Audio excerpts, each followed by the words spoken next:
అధ్యాయము యెహెజ్కేలు గ్రంథం 22వ అధ్యాయము 30వ వచనము చదువుకొని నేను దేశమును పాడు చేయకుండానట్లు అందరు తీసారా పేజ్ నంబర్ 705 దేశమును పాడు చేయకుండానట్లు ప్రాకారమును దిట్టపరచుటకును బద్దలైన సందులలో నిలుచుటకును తగినవాడు ఎవడని నేను ఎంత విచారించిననో ఒక్కడైనను కనబడలేదు. ప్రభు ఈ మాటలు ఆశీర్వదించునుగా, మనందరితో మాట్లాడునుగా, వినే చెవులు గ్రహించగల మనస్సు మన అందరికి దేవుడు అనుగ్రహించునుగా. చిన్న ప్రార్థన. పరిశుద్ధుడును మహోన్నతుడైన తండ్రి, నీకు వందనాలు. ఇంతవరకు నీవే నడిపించావు నాయన. చదవబడిన లేఖనాన్ని మీరు ఆశీర్వదించండి. నాతో మాతో మా అందరితో మాట్లాడండి నాయన. నువ్వు మాట్లాడుచుండగా వినే చెవులు గ్రహించగల మనస్సు మాకు అనుగ్రహించమని, నీ వైపే మేమందరము చూడడానికి మీరే సహాయం చేయమని యేసు నామములో అడుగుచున్నాము తండ్రి. ఆమేన్ ఆమేన్ ఆమేన్ హల్లెలూయా. ఎక్కువ మంది వస్తే ఉద్యోగం ఎక్కువ ఉండడం, తక్కువ మంది వస్తే ఉద్యోగం తగ్గిపోవడం, ఇలాగా ఉండకూడదు. మనలో ఉద్యోగం మనుషులను బట్టి కాదు, మనలో ఉద్యోగం రిధం బట్టి కాదు కదా. మనలో ఉద్యోగం సౌండ్ సిస్టమ్ బట్టి కాదు. సౌండ్ సిస్టమ్ లేకపోయినా దేవుడు మంచి ఏమిచ్చాడు? చేతులు ఇచ్చాడు. ఇది ఒక ఆయుధం.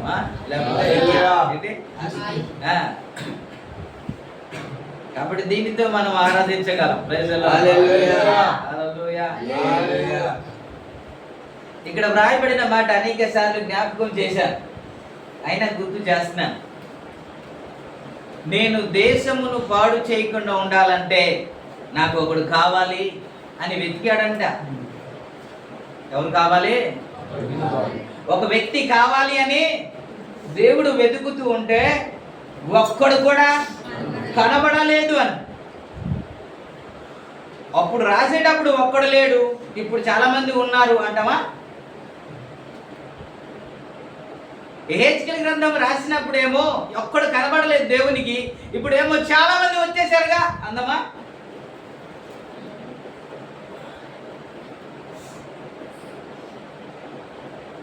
దేవుడే ఒక శిక్షను పంపించినప్పుడు, దేవుని శిక్ష ప్రజల మీదకి వచ్చినప్పుడు, కుటుంబం మీదకి, వ్యక్తి మీదకి వచ్చినప్పుడు దానిని అడ్డుకొనగలిగిన ఒక్కడైనా ఉన్నాడేమో అని చూస్తే ఒక్కడు కూడా ఒక్కడు కూడా లేడు అని అంటే పరలోక రాజ్యానికి ఎలా వెళ్తారు ఒకసారి ఆలోచించండి. యేసయ్య ఏదైతే ఆశిస్తున్నాడో ఆ విధంగా జీవించేవాడు కదా పరలోక రాజ్యానికి వెళ్తాడు. తన చిత్తానుసారంగా జీవిస్తున్న వ్యక్తే కదా పరలోక రాజ్యానికి వెళ్తాడు. ఆయన ఏదైతే ఆశిస్తున్నాడో, ఏదైతే ఆలోచిస్తున్నాడో అలాంటి వారు ఒక్కడైనా కనబడతాడు ఈ సంఘంలో అని చూస్తే ఒక్కడు కూడా కనబడలేదు అన్నాడు.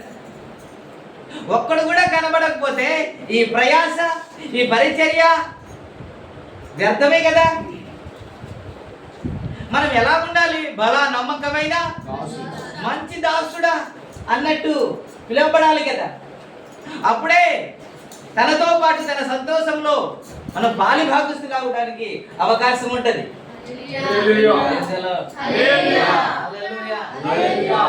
ఇంతకీ ఎందుకు కావాలంట ఒకడు? ఎందుకు కావాలంట ఒకడు? మరి నీరసంగా ఉంటే నాకు నీరసం వచ్చేస్తుంది. దేవునికి స్తోత్రం. మిమ్మల్ని చూడగానే నాకు ధైర్యం వచ్చేయాలి, మిమ్మల్ని చూడగానే నాకు ఉత్సాహం వచ్చేయాలి. ఇంకా 2 మాటలు చెప్తానన్నట్టు ఉండాలి.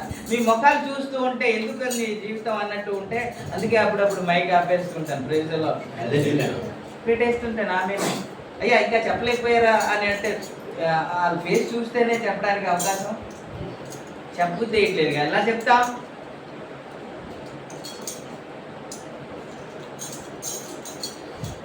క్రైస్తవులు అందరికంటే డిఫరెంట్గా ఉన్నవారండి. క్రైస్తవులు అందరికంటే ప్రత్యేకంగా ఉన్నవారు. ఏంటో తెలుసా? దుఃఖంలో వారు కృంగిపోతారు, దుఃఖంలో మరి నవ్వుతాం, అంతే. ఆ తేడా లేకపోతే క్రైస్తత్వంకి ఇంకా విలువ ఏముందండి? సమస్యలో వారు కృంగిపోతారు, సమస్యలో మనం సంతోషిస్తాం. ప్రభుని స్తుతిస్తాం. చెల్లిస్తాం. హల్లెలూయా. హల్లెలూయా. ఎందుకని అని అంటే మాకు ఒక ఆయన ఉన్నాడు. విడిపించగలిగిన దేవుడు మనకి, సహాయం చేయగలిగిన దేవుడు ఉన్నాడు, పరిస్థితిని మార్చగలిగిన దేవుడు మనకి ఉన్నాడు అని ఒక ధైర్యంతోనే సంతోషంగా ఉంటాం. అలాగే ఆ నిరీక్షణ లేదు. ఈ నిరీక్షణ మనల్ని సిగ్గుపరచదు అని.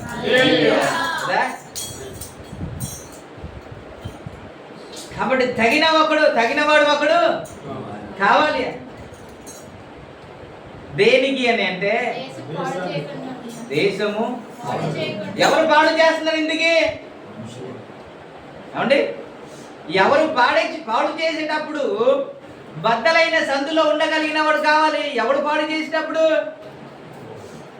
ఈ అధ్యాయం ఇంకా మీరు చదవలే, అందుకే మీరు అలా చూస్తున్నారు. చదవలే,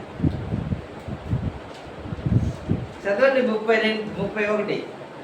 కావున నేను నా క్రోధమును వారి మీదకి, వారి కుమ్మరింతును, వారి ప్రవర్తన ఫలము వారి మీదకి రప్పించి నా ఉగ్రతాగ్ని చేత వారిని దహించును. ఇదే ప్రభువైన యెహోవా వాక్కు. ఇప్పుడు చెప్పండి ఎవరు పాడు చేస్తున్నారు? ఎవడండి పాడు చేస్తున్నారు? అయినా ఎందుకు తెలుగేనా మీది? తెలుగా తమిళా కన్నడ ఏ భాషలో చెప్పమంటారండి? ఇప్పుడు చదివారుగా. నేను అని అంటే ఎవరు? దేవుడే. ఆ దేశాన్ని పాడు అంటే వారు చేసిన పాపాన్ని బట్టి ప్రతిఫలముగా వారికి నాశనం లేకపోతే నిర్మూలన చేయడానికి వెళ్ళినప్పుడు ఒక్క వ్యక్తి కావాలంట. దేనికంటే అడ్డుపడగలిగిన వ్యక్తి దేవునికి ఇష్టం. హల్లెలూయా. అడ్డుపడగలిగితే రక్షిస్తాను, కాపాడుతాను అంటున్నాడు. ఆ అడ్డుపడే వ్యక్తి ఒకడు కావాలంట.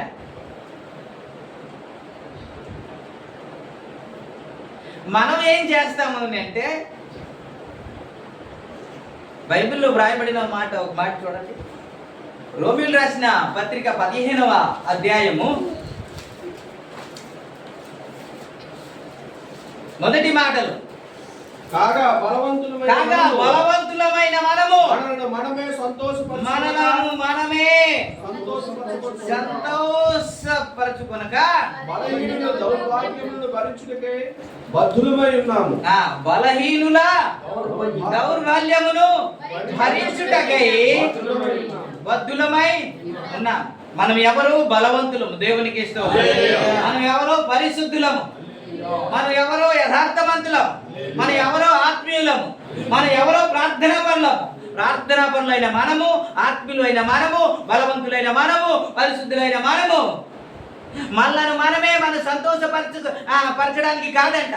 నేను పరిశుద్ధుణ్ణి, నేను ఆత్మీయుణ్ణి, నేను యథార్థవంతుణ్ణి అని చెప్పుకోవడానికి కాదంట. మరి దేనికి అని అంటే ఎవరైతే యథార్థంగా లేరో, ఎవరైతే బలహీనులుగా ఉన్నారో, ఎవరైతే పాపం చేస్తున్నారో, ఎవరైతే తరచుగా ఏదో ఒకటి దేవునికి వ్యతిరేకంగా మాట్లాడుతున్నారో వారి బలహీనతను ఎవరు భరించాలంట? మాట్లాడరే గాక అంటే మీరు ఆమేనంటారా? దీవించును గాక, ఆశీర్వదించును గాక, గర్భఫలం ఇచ్చును గాక అంటే ఆమేన్ ఆమేన్ అంటారా? ఇది కదా. మరి ఎందుకని మొక్కలు అలాగా? ఇలాంటివి వద్దు. ఊరికే డబ్బులు రావు, కష్టపడితే వస్తుంది.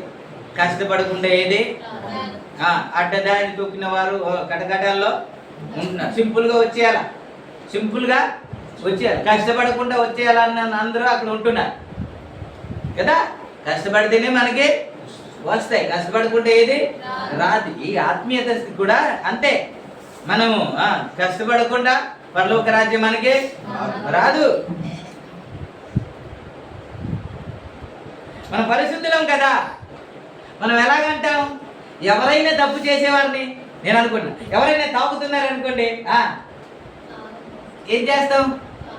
మొట్టమొదటిగా వాడు తాగుబోతుడండి వాడు తప్పు చేసిన వాడండి అని మనం అనుకోవడం కాకుండా ఇది తీసుకొని చెప్పండి. ఎవరికి చెప్తాం? ఎవరికి చెప్పరా? అంత యథార్థత ఉందా? ఎవరికి చెప్పలేదా? ఇలాంటివి చెప్తే చిరునవ్వు ఎందుకు వస్తుంది? యేసు రక్తమే మంచులందరూ స్తోత్రం చెప్తారు. ఇంతకీ నువ్వు పరిశుద్ధుడైతే, నువ్వు పరిశుద్ధురాలైతే ఏం చేయాలి? ఒకడు తప్పు చేశాడని తెలిసిందండి, ఒకడు పొరపాటు చేశాడని తెలిసిందండి, పొరపాటుగా మాట్లాడాడని తెలిసిందండి, నువ్వు బలవంతుడండి, నువ్వు యథార్థవంతుడండి, నువ్వు నీతిమంతుడండి, నువ్వు ఆత్మీయుడండి, నువ్వేం చేయాలి? ఏం చేయాలి సార్? నువ్వు బలవంతులైన నువ్వు ఏం చేయాలి? వారి బలహీనత నువ్వు ఏం చేయాలి? భరించాలి కదా. ఆ బలహీనత నువ్వు భరించాలి కదా. ఆ భరించడమే కాకుండా మనం చేసేది ఏంటి? తన బలహీనతను ఇంకొకరిని చూపించి తన ఇంకొకరి బలహీనత పరుస్తున్నాం కదా. దేవుడు ఎవరిని ఎదుగుతున్నాడు? ఎవరిని ఎదుగుతున్నాడు? ఇప్పుడు ఒక మాట మీకు జ్ఞాపకం, నేను చాలా సందర్భంలో ఆశీర్వదించబడాలి అని ప్రార్థన చేసిన మంచిదే. అబ్రహాంకు ఇచ్చిన ఆశీర్వాదం ఎలాంటి తెలుసా? నువ్వు ఆశీర్వదించబడతావు, అంత మాత్రమే కాకుండా నీవు అందరికీ ఆశీర్వాదకరంగా ఉంటావు. నువ్వు ఆశీర్వదించబడ్డావు ఒక వంతు, కానీ ఇంకా విలువైనది ఏంటో తెలుసా? ఇతరులకు ఆశీర్వాదకరంగా ఉండడం. ఇప్పుడు నేను చెప్తాను, మీరు పరిశుద్ధులుగా ఉన్నారు, ఆత్మీయులుగా ఉన్నారు, యథార్థంగా ఉన్నారు. ఎవరు కావాలి? ఒకరు బలహీనత మీరు భరించలేదు, ఒకరు బలహీనత మీరు సహించలేదు, ఒకరికి మీరు దన్ను కాయలేరు. ఒక స్లాబ్ వేయబడిన తర్వాత ఇంకో స్లాబ్ వేయాలంటే ఈ స్లాబే కాయాలి తెలుసా? ఎంతవరకు కాయాలి? అది నిలబడే వరకు ఈ స్లాబే కాయాలి. నువ్వు బలవంతుడైతే, నువ్వు పరిశుద్ధుడైతే నువ్వు ఏం చేయాలి అని అంటే, ఒక బలహీనుడు నిలబడే వరకు నువ్వు కాయాలి కదా. అదే కదా బైబిల్ చెబుతుంది. అలాంటి వారిని కదా దేవుడు ఎదుగుతున్నాడు. నేను పరిశుద్ధుణ్ణి, నేను నీతిమంతుణ్ణి, నేను యథార్థవంతుణ్ణి అని చెప్పుకోని వాడిని కాదు కదా. నిజమే, పరిశుద్ధుడైతే బలహీనులు నువ్వు భరించాలి కదా. దేవుడు చూసేది ఏంటి? ఎవరిని? పరిశుద్ధుల గురించా, యథార్థవంతుల గురించా, నీతిమంతుల గురించా? అదే ఒక అంశం. నీతిమంతు అంటే నీతిమంతులుగా జీవించకూడదు, యథార్థవంతులుగా జీవించకూడదు అని కాదు, జీవించాలి. కానీ అదే సందర్భంలో బలవంతులైన మనము ఎవరైతే బలహీనులు ఉన్నారో వాళ్ళు ఎత్తుపట్టుకోవాలి కదా. ఎవరైనా బలహీనులు కనబడేటప్పుడు, పాపం చేసిన వారు కనబడేటప్పుడు, తాగుబోతులు కనబడేటప్పుడు, ఇంక ఏదైనా చేసేవారు కనబడేటప్పుడు నువ్వు వెళ్ళి ప్రభు సన్నిధికి వెళ్ళి ప్రార్థన చేయాలి కదా. నిర్గమకాండం 32వ అధ్యాయము 32వ వచనంలో ఒక దైవ సేవకుడు ప్రార్థన చేస్తున్నాడు. ఏంటో తెలుసా? అయ్యో ఒకవేళ వారి పాపమును ఒకవేళ పరిహరించకపోయినా నీవు రాసిన ఆ గ్రంథంలో నా పేరు తుడిసే అన్నాడు. ఏంటంట? తీసారా? 73వ పేజ్. అయ్యో నీవు వారి పాపమును ఒకవేళ పరిహరించితివా లేని ఎడల నీవు వ్రాసిన గ్రంథంలో నుండి నా పేరు తుడిచివేయమని ప్రతిమాలు కొలుచున్నా. ఎవడండి? మూసియా. నిజమే, మూసిలా కనబడుతున్నాడు మీకు. ఎవరు? నిజమే. అక్కడ మూసి అని ఉందా?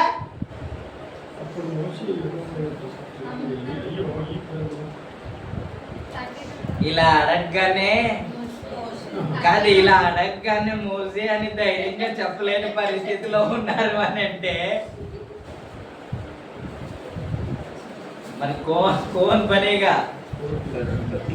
మరి ఎలా చేస్తారు? రైట్ ఆన్సర్ ఇచ్చినా సరే కన్ఫ్యూజ్ చేయడానికి ప్రయత్నం చేస్తారు కదా. సరైన ఆన్సర్ నీది అని తెలిస్తే అందులో స్టార్ట్ అయిపోయారు కదా. దేవునికి స్తోత్రం, హల్లెలూయా.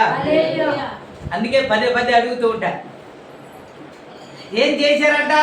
కొండ మీదకి 40 రోజులకి వెళ్ళిపోగానే ఐగుప్తు దేశం నుండి తీసుకొచ్చిన ఈ మోసే ఏమైపోయాడు మాకు తెలియదు. మా ముందర నడవడానికి ఒక దేవుడు కావాలంట. ఏంటే ఏం కావాలా? దేవుడిని నువ్వే తయారు చేస్తావా? దేవుడిని మనమే తయారు చేస్తామండి? ఈ రోజుల్లో అక్కడి నుంచి స్టార్ట్ అయింది. మనము దేవుడిని తయారు చేయించాలి. వాళ్ళకి ఎర్రోలు అనాలో, జ్ఞానవంతులు అనాలో, తెలివైన వారు అనాలో, ఏమనాలో తెలియదు. కానీ ఐగుప్తు దేశంలో దేవుడు చేసిన అద్భుతాలు చూశారు. ఎర్ర సముద్రంలో దేవుడు చేసిన అద్భుతాలు చూశారు. ముందుకు వస్తే బండ చీల్చడం చూశారు. ఆకాశము చీల్చబడడం చూశారు.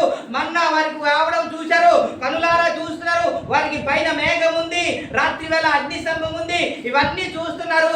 కానీ ఒక దూడను తయారు చేసిన తర్వాత, ఓయ్ ఐగుప్తు దేశం నుండి తీసుకొచ్చిన దేవుడవు నీవే అని ఆ దూడ ముందు నమస్కారం చేయడం వీరికి జ్ఞానవంతులు అందామా, లేకపోతే తెలివైన వారు అందామా, లేదా తెలివి తక్కువ వారు అందామా? మనం బయటల గురించి మాట్లాడలేదు, బైబిల్లో ఉన్న ఇజ్రాయెల్ ప్రజల గురించి మాట్లాడుతున్నాం. ఇజ్రాయెల్ ప్రజలు చేశారు కాబట్టి దాని గురించి మాట్లాడుతున్నాం. కానీ బయట వాళ్ళు ఎవరు ఏం చేస్తున్నా దాని గురించి మనకు సంబంధం లేదు. మన బైబిల్ గురించి మాట్లాడదాం. దేవునికి స్తోత్రం. ఇజ్రాయెల్ నుంచి నడిపించిన, అంటే ఐగుప్తు దేశం నుంచి నడిపించిన దేవుడు ఎవరు? ఎవరండి? అది కూడా చెప్పడానికి ధైర్యం సరిపడలేదా? ఆపేయమంటారా? మీరు ఎందుకు డల్గొన్నారు అలాగా?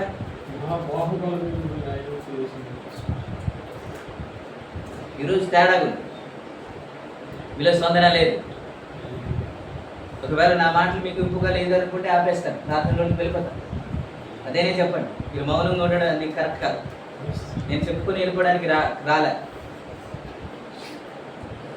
ప్రభునామానికి మహిమ కలుగును. హల్లెలూయా. స్పందిస్తూ ఉంటే మనం ధ్యానం చేద్దాం. ఈ వ్యక్తి ఇజ్రాయెల్ ప్రజలు పాపం చేస్తే అడ్డుపడిపోయాడండి. ఇప్పుడు దేవుడు వారి మీద ఉగ్రతని కృమ్మరించడం కరెక్టే కాదా? వాళ్ళు తప్పి చేశారు. ఒక దూడను తయారు చేశారు. కనులారా వారితో మాట్లాడుతూ నడిపించిన దేవుని వదిలేసి ఒక బొమ్మను తయారు చేసి, ఒక దూడను తయారు చేసి ఇదే మా దేవుడు అని అంటున్నారు. అది ఏం చేయాలి? మీరైతే ఏం చేస్తారు? ఒకసారి ఆలోచించండి. మీరైతే ఏం చేస్తారు? ఇంతగా పూజిస్తున్న డాడీని పక్కన పెట్టేసి ఎవరో వస్తే మా డాడీ ఈయనే అంటే ఏం చేస్తాడు? నా బుజ్జి, నా కన్నా అంటాడా? రాత్రి పగలు కష్టపడింది ఎవరికి? పిల్లల గురించి కదా. ఇంతగా కష్టపడుతుంటే ఎవరో వచ్చేసి కాదా అలాగన్నట్టు కాదా? మరి ఏం చేస్తున్నారు వీళ్ళు? దూడను తయారు చేసుకొని అది మాట్లాడలేదు, దానికి జీవం లేదు, ఏమీ లేదు. దాన్ని చూసుకుని ఇదే మా దేవుడు అంటున్నారు. Praise the Lord. ఇదే మా దేవుడు అంటున్నారు.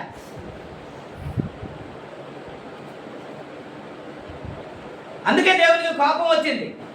ఏమన్నాడంటే, అక్కడ అనలేదు కానీ ఆయన చెప్పిన మాట, వారి పాపమును నువ్వు క్షమించకపోతే జీవ గ్రంథంలో ఉన్న నా పేరును తుడిసి అంటే దేవుడు కింద వచనంలో మాట్లాడామాట.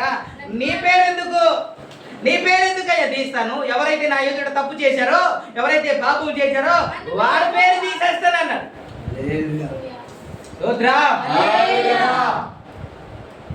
జీవ గ్రంథంలో ఎవరు పేరైతే వ్రాయబడ లేదో వారు నరకాగ్నిలో పడవేయబడతారు కదా. అంటే నరకాన్ని తోసేస్తాను అని దేవుడు మాట్లాడుతుంటే అడ్డుపడగలిగిన వాడు ఒక్కడైనా ఉన్నాడేమో దేవుడు చూస్తున్నాడంట. అంత ఘోరమైన పాపం చేశారు. ఎవరో ప్రజలు అనుకుందాం, ఇజ్రాయేల్ ప్రజలు పాపము చేశారు.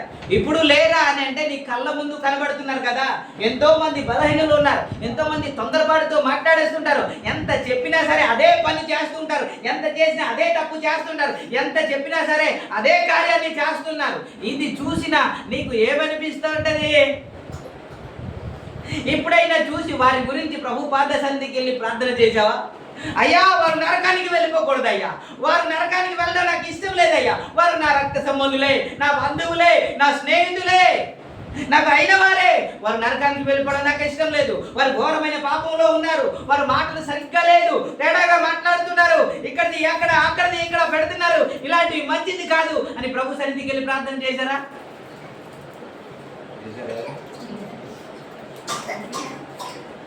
లేదా? ఇప్పుడు దేనికి వచ్చారు? దేనికి వచ్చారండి? ప్రార్థన చేయడానికా? అక్కడేమో అలాగా, ఇక్కడేమో ఇలాగా. ఉంటే వెచ్చగానైనా ఉండు, లేకపోతే చల్లగానైనా ఉండు. అక్కడేమో చల్లగా, ఇక్కడేమో వెచ్చగా. దేవునికి ఇష్టం లేదు అది. దేవునికి అది ఇష్టం లేదండి.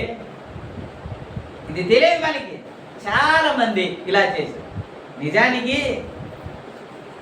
మనిషిగా ప్రతి ఒక్కరి కోపం ఉంటుంది. అనేక సందర్భంలో ఇజ్రాయెల్ ప్రజల గురించి మోసే కోపపడ్డాడు కదా, నేనేం కన్నానా, వీరికి నేను కన్నానా, నన్ను తీసుకెళ్ళమంటున్నా అంటే విరక్తి వచ్చేసింది వాళ్ళు చేసిన చేష్టలు. అలాంటి మనుషులని కూడా రక్షించాలని తపన పడుతున్నాడండి మోసే. ఎవరు గ్రేట్ చోటు చెప్పండి? ఎవరు గ్రేట్ అండి? నేను పరిశుద్ధుణ్ణి, నేను నీతిమంతుణ్ణి, నేను యథార్థమంతుణ్ణి, నేను ప్రార్థనాపరుణ్ణి, నేను ఆరాధికురాల్ని, నేను ఇంకా ఇంకా ఇంకా అని చెప్పుకొని ఓకే అని మీరు అలా ఉన్నారు కాబట్టి చెప్పుకోవడం తప్పులేదు. కానీ ఎవరు గ్రేట్ అన్నా? ఒకడేమో యథార్థమంతుడని చెప్పుకుంటున్నాడు, ఒకడేమో బలహీనుల్ని బలపరుస్తున్నాడు. ఎవరు గ్రేట్ అన్నా? సంఘంలో ఎవరు కావాలండి? బలహీనులు చాలా మంది ఉంటారండి. తప్పు చేసేవారు చాలా మంది ఉంటారు. ఎవరు కావాలి తెలుసా? బలపరిచేవారు కావాలి. దినాన మన పరిస్థితి కూడా అదే కదా. మన పరిస్థితి కూడా పడిపోవడం లేవడం, పడిపోవడం లేవడం. అది చిన్న పిల్ల స్థాయి.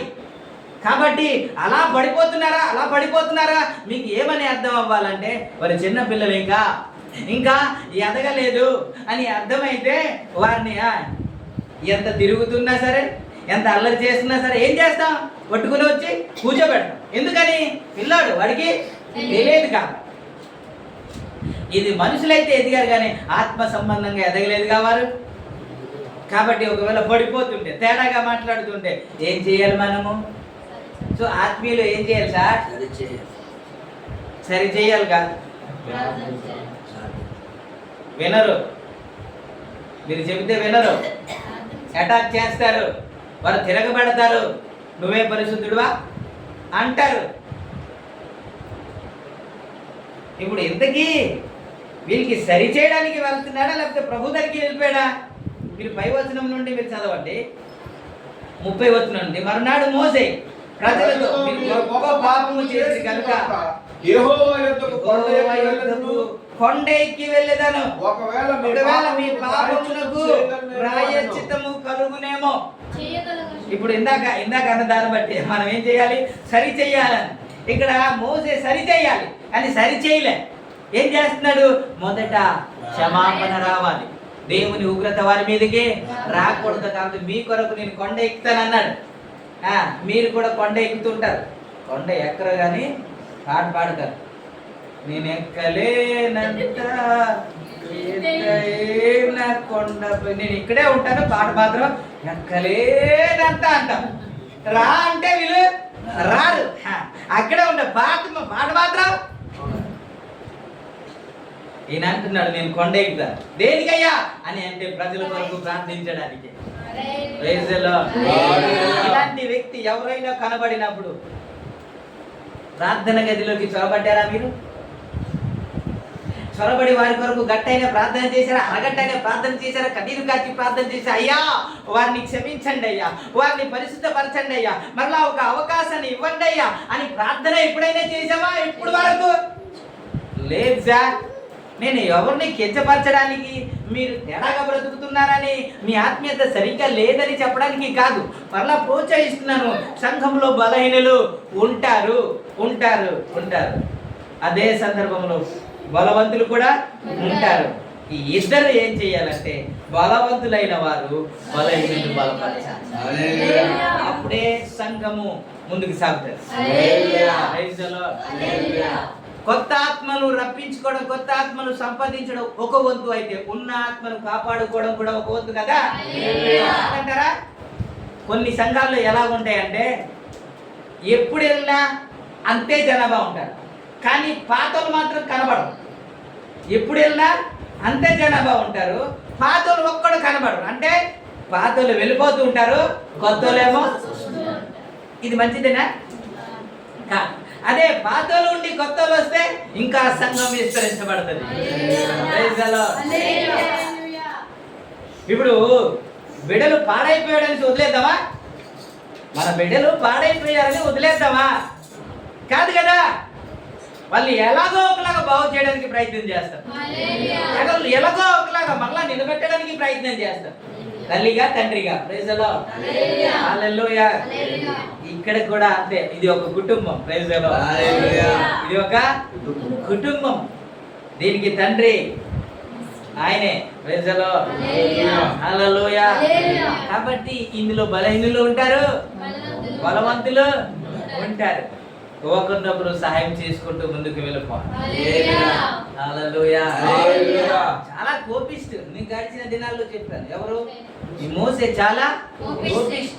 తేడాగా ఉంటే కొట్టేయడమే.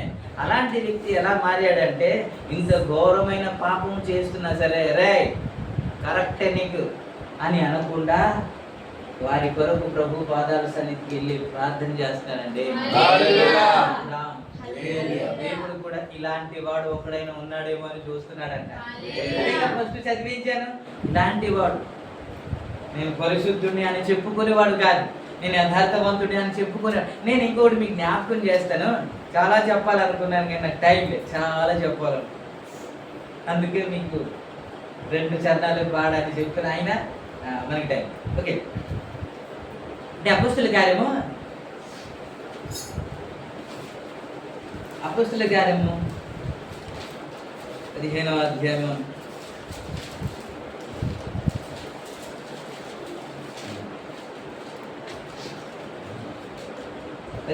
తీసారా?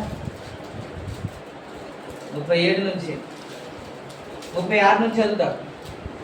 కొన్ని దినములైన తరువాత ఏ పట్టణములలో ప్రభువు వాక్యము ప్రచురించుకునో ఆయా ప్రతి పట్టణంలో ఉన్న సహోదరుల యొద్దకు తిరిగి వెళ్ళి వారెలా ఉన్నారో మనము చూతుమని పౌలు బర్నబాతో అనెను. అప్పుడు మార్కు అను మారు పేరు గల యోహాను వెంటబెట్టుకుని పోవుటకు బర్నబా ఇష్టపడును. అయితే పౌలు పంఫూలియాలలో పని కొరకు తమతో కూడా నాకు తమ్ముళ్ళు విడిచిన వారిని వెంటబెట్టుకుని పోవుట యుక్తము కాదని తలంచెను. వారిలో తీవ్రమైన వాదన కలిగినందున వారు ఒకరికి ఒకరు విడిచి వేరైపోయేది. బర్నబా మార్కును వెంటబెట్టుకుని వాడ ఎక్కి కృపాకు వెళ్ళెను. పౌలు శీలను ఏర్పరచుకొని సహోదరుల చేత ప్రభు కృపకు అప్పగింపబడిన వాడే బయలుదేరి సంఘములు స్థిరపరచుచు సిరియాకీల దేశముల ద్వారా సంచారం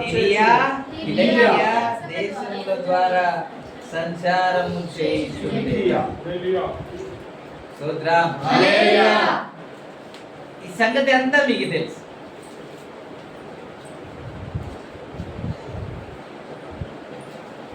మార్కు ఏమో ఒక సందర్భంలో పరిచర్యకు వచ్చాడంట.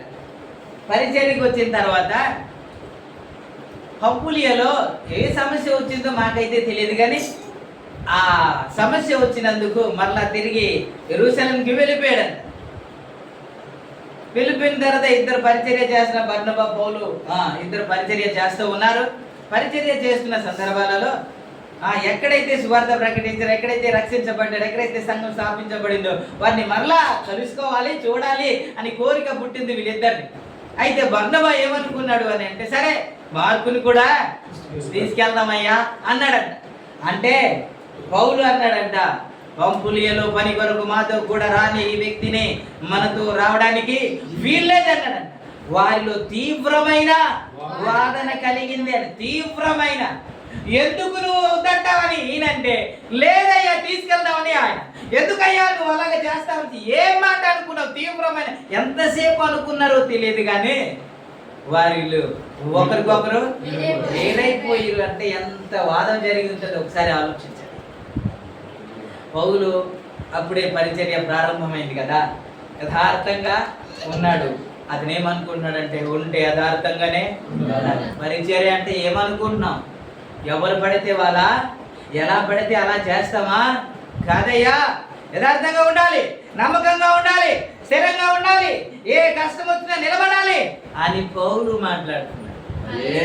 బర్నబా అంటున్నాడు, అయ్యా బలహీనులు ఉంటారయ్యా, అప్పుడప్పుడు పడిపోతారయ్యా, దావీదు లాంటి వారే పడిపోయారయ్యా. కాబట్టి మనం ఎంకరేజ్ చేద్దామయ్యా. డాడ్ వద్దు అన్నాడు. అంటే సరే ఏం చేస్తాం అని ఇద్దరు వేరైపోయారు. ఆయా ప్రాంతానికి వెళ్ళాడు. వెళ్ళేసి ఏం చెప్పాడు తెలుసా? ఈ మార్కు కానీ మీ ఇంటికి వస్తే చేర్చుకోవద్దు అని చెప్పేశాడు. ఇతను తీసుకెళ్ళాడు. తీసుకెళ్ళిన తర్వాత బర్నబా తీసుకెళ్ళి బలపరిచాడు. ఎక్కడైతే బలహీనుడిగా ఉన్నాడో అక్కడ బలపరిచాడు. ఏదైతే చేయలేకపోతున్నాడో అది ప్రభు కొరకు నిలబెట్టడానికి బలపరిచాడు. ఇప్పుడు ప్రభు ఆయన్ని వాడుకోవడం మొదలు పెట్టాడు. దేవునికి స్తోత్రం. ప్రభు వాడుకోవడం మొదలు పెట్టిన తర్వాత ఆయా ప్రాంతాల్లో దేవుడు వాడుకుంటూ ఉంటే ఆయన చెవికి వినబడింది. ఎవరికి? పౌలుకి వినబడింది. పౌలుకి వినబడిన తర్వాత ఇప్పుడు కొలసి రాసిన పత్రికకు కొలసి రాసిన పత్రిక 4వ అధ్యాయము 10వ వచనంలో మాట్లాడుతూ ఈ విధంగా అంటాడు. కొలసి రాసిన పత్రిక, నాతో కూడా చెరలో ఉన్న అస్తిస్కారును అరిస్తార్కును బర్మకు సమీప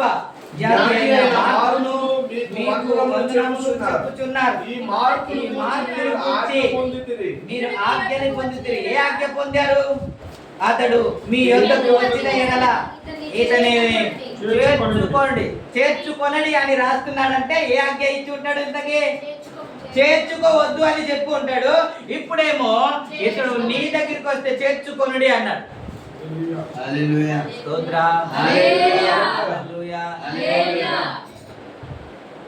ఇప్పుడు నిజానికి పౌలు లాగా వదిలేసి ఉంటే, పౌలు లాగా పక్కన పెట్టేస్తే, బలహీనుడు పరిచర్యకు రాకూడదు అంటే ఆయన ఎదగడానికి అవకాశమే లేదు కదా. దేవునికి స్తోత్రం. హల్లెలూయా. ప్రభునామానికే మహిమ కలుగును. మార్కు బలహీనుడే కానీ బలపరచాలి. Praise the lord. మార్కు సరిగ్గా నిలబడలేకపోతున్నాడు కానీ ఇప్పుడు అతన్ని నిలబెట్టాలి అని అంటే ఎవరు నిలబెట్టాలి? బర్నబా నిలబెట్టాలి, లేకపోతే పౌలు నిలబెట్టాలి. ఆ నిలబెట్టేవారు ఇప్పుడు కావాలి. దేవునికి హల్లెలూయా. పడిపోతున్న వారిని నిలబెట్టేవారు ఇప్పుడు కావాలి. ప్రభునామానికి మహిమ కలుగును. ఇలాంటి వారు ఈరోజు కావాలి. దేవుని కొరకు నిలబడేవారు కావాలి. Praise the Lord. అనేకుల కొరకు ప్రార్థన చేసేవారు కావాలి. నెహెమియా ప్రార్థన చేస్తున్నారు తెలుసా? అనేక మంది కొరకు ప్రార్థిస్తున్నాడండి ఆయన. నెహెమియా ఒకసారి మీరు చూడండి. నెహెమియా గ్రంథంలో వ్రాయబడిన మాట ఒక్కసారి మీరు చదువు.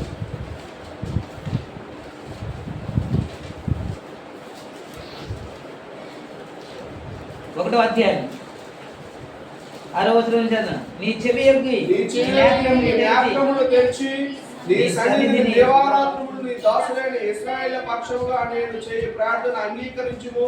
నీకు విరోధంగా పాపం చేసిన ఇశ్రాయేలు కుమారుల దోషములు నేను ఒప్పుకొనుచున్నాను. నేను నా తండ్రి ఇంటివాడును పాపము చేయుచున్నాను. నీ ఎదుట బహు అసహ్యముగా ప్రవర్తించితివి. నీ సేవకుడైన మోషే చేత నీవు నిర్ణయించు. ప్రభునామానికే మహిమ కలుగును. అందుకే నెహెమియా చేశాడా పాపం అంటే కాదు, ప్రజల గురించి ఒప్పుకుంటున్నాడు. ఈయన ప్రజలు చేసిన పాపం గురించి ఒప్పుకుంటున్నాడు. మేము పాపము చేశాము, మా ఇశ్రాయేలు నా తల్లిదండ్రులు పాపము చేశారు, మా పితరులు పాపము చేశారు అని ఎవరు ఒప్పుకుంటున్నాడంటే నెహెమియా ఒప్పుకుంటున్నాడు. Praise the lord. హల్లెలూయా. అలాగా ఒప్పుకుంటే దేవుడు కరుణిస్తాడని, దేవుడు శిక్ష నుండి తప్పిస్తాడని, దేవుని ఉగ్రత మన మీదకి రాకుండా ఉంటదని, మన కుటుంబం మీదకి రాకుండా ఉంటదని నెహెమియా ఎవరి గురించి అంటే తన గురించి కాదు, తన కుటుంబం గురించి కాదు, తన బిడ్డల గురించి కాదు, ఎవరి గురించి ప్రార్థన చేస్తున్నారంటే ఎవరైతే తప్పు చేస్తున్నారు, ఎవరైతే పాపం చేస్తారు. ఈ సందర్భం ఏమిటి అని అంటే ఇప్పుడు పరాయి దేశంలో నెహెమియా ఉన్నాడు. యెరూషలేము ప్రాకారం పడగొట్టబడింది, దాని గుమ్మములు కాల్చబడింది, అక్కడ ప్రజలు శ్రమను, నిందను, అవమానములు పొందుతున్నారు అని ఎప్పుడైతే తెలియబడిందో, ఎప్పుడైతే తెలిసిందో అప్పుడు ఏడుస్తున్నాడు. Praise the Lord. ఎందుకు ఈ శ్రమ వచ్చింది, ఎందుకు ఈ కష్టం వచ్చింది, ఎందుకు ఈ ఇబ్బంది వచ్చింది అని అంటే దేవునికి అవిధేయత చూపారు మా వాళ్ళని. హల్లెలూయా. కష్టం వచ్చేటప్పుడు వచ్చేటప్పుడు, శ్రమ వచ్చేటప్పుడు నేను తప్పు చేశాను, మా ఫ్యామిలీ తప్పు చేశామని ఎవరు ఒప్పుకుంటారు? ఎవరు ఒప్పుకోరు. ఎవరు ఒప్పుకోమన్నా ఒప్పుకోరు కదా. కానీ ఈయన ఒప్పుకుంటున్నారు. Praise the lord. హల్లెలూయా. అంటే దేవుడు అన్యాయస్తుడైన దేవుడు కాదు. ఊరికే ఎవరిని శిక్ష విధించడు, ఊరికే శోధనలోనికి నెట్టడు. ఏదో ఒకటి జరిగింది తప్పు, ప్రభువా ఆ తప్పును నేను క్షమించమని కోరుకుంటున్నాను అన్నాడు. Praise the Lord. ఎంతమంది గురించి మీరు క్షమాపణ కోరారు? ఎంతమంది గురించి మీరు ఒప్పుకున్నారు? ఎంతమంది గురించి కన్నీరు కార్చారు? వారిని స్వస్థపరచమని ప్రార్థన చేశారు. కానీ వారి పాపాలు ఒప్పుకొని ఎప్పుడు ప్రార్థన చేశారు? ప్రతిరోజు మన పాపమని ఒప్పుకోవాలి, కానీ మన పాపమే ఒప్పుకునే పరిస్థితి లేదు కదా. ఇంకా చెప్పాలంటే నేను ఎక్కువసేపు ప్రార్థన చేయలేకపోతున్నాను అంటున్నారు కదా. ఒక 5 నిమిషాలు 10 నిమిషాలు నీ గురించి, నీ కుటుంబం గురించి ఒప్పుకొని ప్రార్థన చేస్తే, ఆ తర్వాత స్తుతించే ప్రార్థన ఒక 10 నిమిషాలు చేస్తే, ఆ తర్వాత నీకు వచ్చిన అంశాలు ఇంకో 10 నిమిషాలు చేస్తే అక్కడికి 20 నిమిషాలు అయిపోయింది కదా. అక్కడికే 30 నిమిషాలు అయిపోతుంది కదా. ఒక 5 నిమిషాలు కూడా ప్రార్థన చేయలేకపోతున్నంటే కారణం ఏంటి? ఇంకా ఒప్పుకోలు మనకి లేదు. మనమే ఒప్పుకోవట్లేదంటే ఇతర పాపాల గురించి ఏం ఒప్పుకుంటాం? ఎందుకు దేవుడు ఎవరు కావాలా అండి? దేవుడు ఎలాంటి వారు కావాలని కోరుతున్నాడు చెప్పండి. నిలబడేవారు కావాలి, భరించేవారు కావాలి, ఒప్పుకునేవారు కావాలి, దేవునికి అడ్డుపడేవారు కావాలి. ఈరోజు ఎంత యథార్థంగా ఉంటే ఎవడు కావాలి? నా సంఘాన్ని కాపాడు అని అడ్డుపడగలిగిన వారు ఉన్నారు, ఉండాలి కదా. సంఘం గురించి పడ్డారా? కుటుంబాల గురించి అడ్డుపడ్డారా? లేదు.